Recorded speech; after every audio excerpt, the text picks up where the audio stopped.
Volven os bonos Activa Comercio da Xunta. Alfonso Rueda anunciou que o mércores abrirá o prazo de solicitude coa previsión de mobilizar 8,5 millóns de euros en vendas nos negocios adheridos. O bono Activa Comercio volve de novo con 2,5 millóns de euros en orzamento. Coa súa posta en marcha, a Xunta pretende mobilizar preto de 8,5 millóns en vendas nos negocios participantes.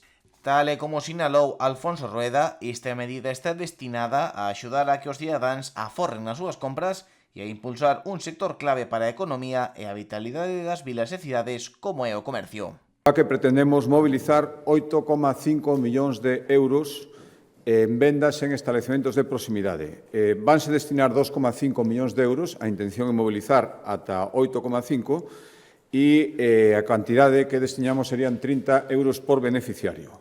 O bono, como sempre, vaise descargar dunha web e despois poderán obterse os descontos en función do gasto que se realice.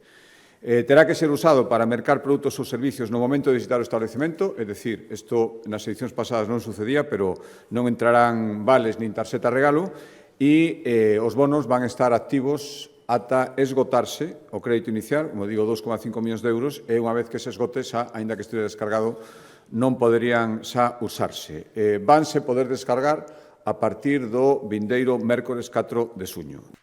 No Consello da Xunta celebrado esta mañá acordouse tamén remitir ao Consello Consultivo o decreto que permitirá que as entidades de certificación de conformidade municipal poidan simplificar trámites urbanísticos para acceder á vivenda. É imprescindible seguir modificando o marco normativo, todo o que ten que ver os aspectos procedimentais das actuacións urbanísticas que son necesarias para construir vivendas.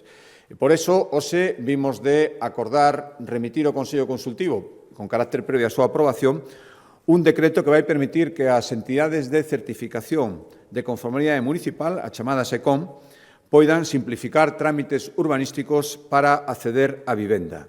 Que pretendemos con isto? Pois axilizar plazos, mellorar a coordinación entre administracións, reducir tempos, como decía, e reducir tamén incertezas e complementar o traballo dos concellos, por suposto, sin perder ninguna garantía xurídica e observando todos os requisitos legais. Alfonso Rueda informou de que hoxe o Goberno galego consolidará o vindeiro curso 2025-2026 o continuo crecemento da formación profesional experimentando nos últimos anos cunha nova ampliación de oferta de prazas.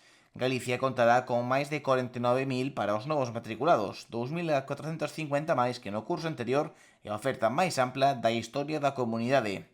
Ademais, resaltou que se seguen dando pasos novidosos dende o punto de vista cualitativo con medidas pioneiras e exclusivas de Galicia como as novas formacións aceleradas, tal e como se reflicte no informe elevado pola Consellería de Educación. Vai ser a oferta máis ampla da historia. Galicia vai contar con 49.164 prazas para os novos matriculados, que son 2.450 máis que no curso que acaba de rematar, un 5% máis. Haberá 251 titulacións diferentes, que son 40 máis que no curso que acaba de rematar.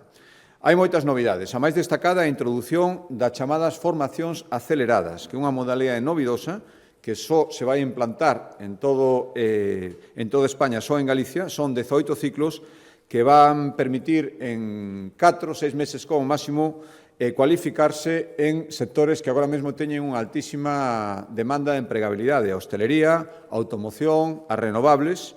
Van ser estes 18 ciclos 968 prazas en 44 grupos que estarán espallados por toda a xeografía galega. Outro dos asuntos tratados no Consello foi a relación digital da cidadanía co Servicio Público de Saúde.